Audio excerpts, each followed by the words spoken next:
All right, so on to the writing that was done this day, April the 6th, 2004.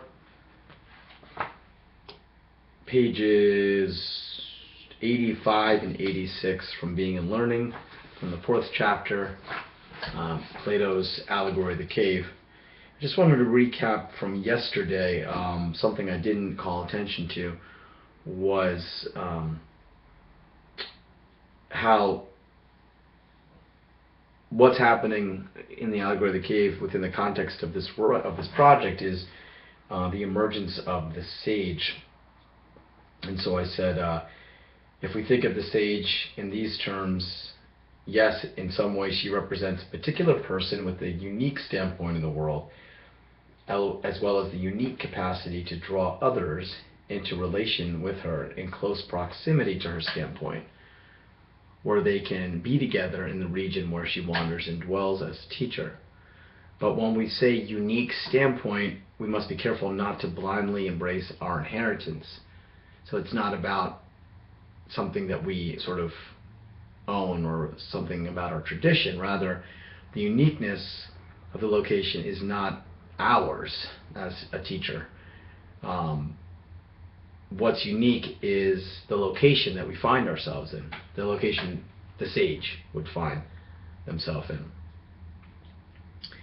To say unique in this way, and this is the key, is to intend original, but original as originary, fundamental, or essential.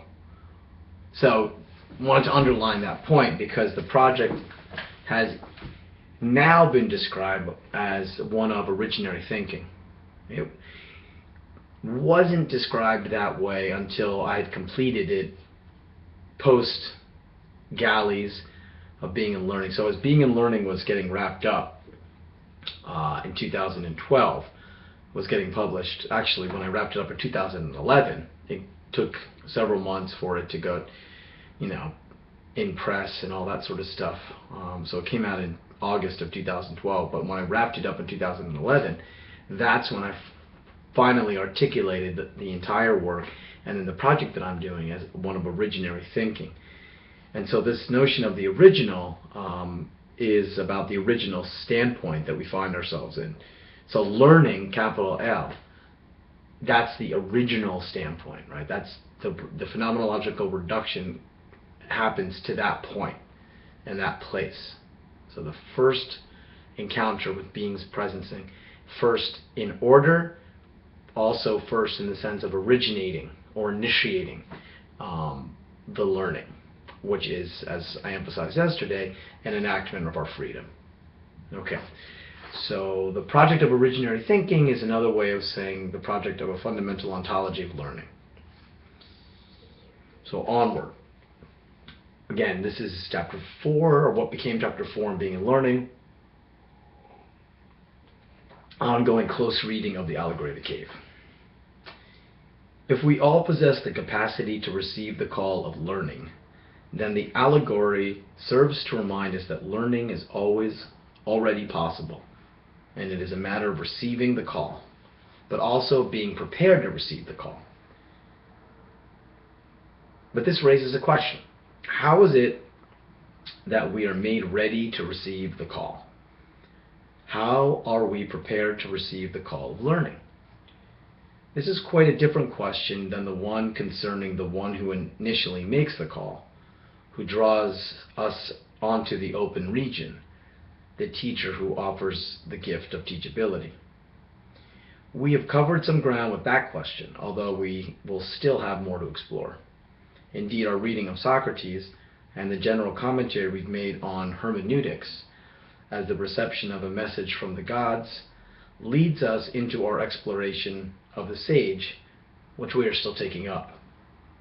In fact, the two sets of questions are overlapping, as the question concerning the preparation for receiving and the question concerning the initially giving are the proverbial two sides of the same coin.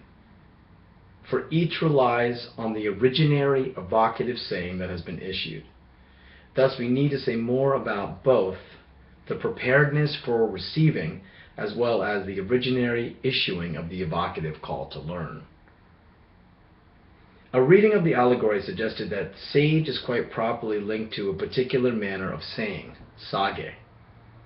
This manner reflects a transmission of the call to learn, and is offered with the bearing of teachability. This bearing emerges through the arduous event of moving or passing from one modality to another through the turnings.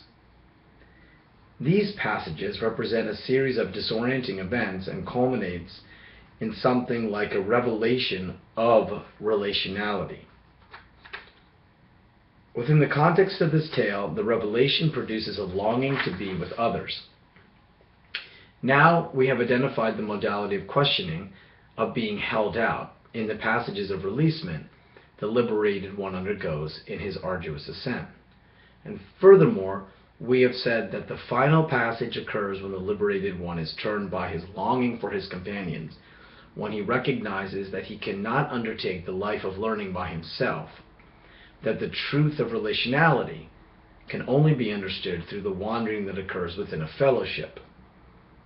Below, we will explore how such fellowship may be formed through the attunement we experience with the beings which appear within the domain of the natural world, and explore how the poetic dialogue we have named as the mode of our learning together might be said to unfold in a communion with the natural world. Here, for the moment, we stay within the context of human relations, which are, of course, always mediated within the horizon of beings, specifically the natural world. And it is with this insight that we take up the question concerning the preparation for learning and the modality that prepares us to get underway, to receive the call, to be turned around. If we go back to the first part of the allegory, we may find a way of understanding this modality of preparedness in the very beginning of the story, in the modality of bondage and illusion. And that was it. It was one of the shortest meditations, and I just to give context, because part of this commemoration is to give some commentary on what I've written, but also to talk about the writing itself. And I don't have any notes. That's one thing I want to mention. No notes on, I didn't have a diary in addition to writing this. I wasn't keeping any notes on, well, today I felt really, inspired, or today I wrote here, today I wrote there. Does not exist. So I have no idea where I was, and that's kind of interesting in and of itself, that I didn't feel the need to say, I was writing here from my office, or from my home, or from wherever. And so I don't know why I only wrote 2 paragraphs that day. I think part of it was, I can gather there's 2 things that lead me to this conclusion. One, I say here that I pose the question of the reception of the call. So there's a shift that's going on, and I've introduced something new here, which is the question concerning how are we prepared to receive the call to learning. So that's something that interests me. And it's a kind of a strange question, because I'm supposing that in some ways the one who was liberated was the one who was liberated because they heard the call. So it wasn't so much that they were chosen, singled out, but that they were the one who heard the call, right? So there's this sense of they were ready to receive the call or the offering. So that's the question that I'm posing. There's no evidence for that. It just, in the story itself, Socrates is made to say, suppose then that one of them were freed and forced to stand up, look around, see what was going on in the cave, and then forced out of the cave. But I'm using this again in my rearrangement or my arrangement of this story to ask that question, right? So what is there a way in which we can talk about there being a kind of preparation to get turned around, right, for the paideia? One of the reasons that I'm asking this question is that Plato is saying, well, we all have this capacity, not a matter of whether, it's not a matter of putting knowledge into someone. I really love the way he phrases that. It's not a matter, as some suppose, he says, of putting knowledge into someone. Rather, it's a matter of empowering this capacity that they have to think and to know the truth. So we all have this capacity. It's a matter of turning it on, right? And so my question then is wondering whether or not, before that happens, there's a sense in which we can be prepared for that. Is there a sense in which one is prepared to get turned around?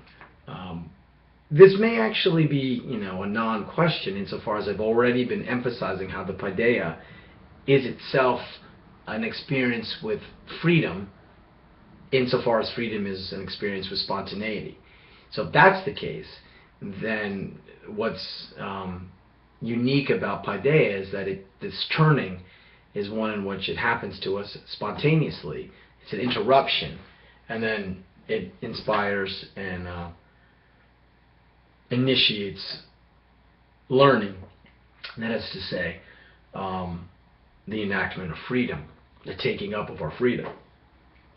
So the question then is one that's, one could say is a non-question insofar as I've already been discussing the turning as an initiate, as something that's spontaneous. But at this point, I'm wondering, but is it the case that some people can hear the call, right? It's kind of like, I've had this conversation with folks, and they oftentimes say, well, not everybody can be improvisational, or not everybody's ready to be improvisational, or not everyone can appreciate improvisation. And if improvisation and spontaneity are two sort of ways of talking about how paideia works, right? Because freedom, to really sort of borrowing this from Arendt, is something that the very character of freedom is that it breaks the routine, or it breaks the repetition. Freedom itself is a departure from the repetition. So the experience with that is what makes the paideia one of spontaneity, right? So it's the first experience with freedom, right? That's the point. So the question is, are some of us inclined to have that experience because of something that we've been doing, or just some kind of preparation? So the question, I think, is an actual real question. So in that sense, because I'm posing a question, I think that I was measured. And at this point in the writing, I'm imagining, and I have to imagine because 10 years ago I didn't take any notes, and I'm just going back and thinking it through. And it may sound strange to anyone who's actually watching these videos, that, wait, you don't remember, or you don't have... No, I don't. I really don't. I have memories of writing this material, but I don't have notes about what happened, and there was no plan. It's just like I sat down and I wrote every day, and that was it. And so there was no planning. So the one thing I want to say is, it seems at this point I had sort of settled into a long analysis of the allegory, and on this particular day I introduced this question, and I had sort of learned, or sort of gotten to this point in the writing where I decided, you don't have to write everything in one day. So the earlier writing that works well as the beginning of the book is really trying to get a lot out there, really is quite poetic, and really trying to work out some language. But at this point, I've built I've sort of made a lot of the language. I've constructed a lot of the key concepts, and I've worked out the rhythm. So it's a slower, at this point I can kind of slow down and take it, this slow walk through the allegory. And the other thing is sort of interesting, is that I say below, as if I have a plan to do something later. And I know that at one point I said that about taking up Ion and Socrates. That was in the chapter on Socrates, what later became the chapter on Socrates, and I didn't do that. But yeah, I think that pretty much sums up this particular meditation, both in terms of the introduction of this question about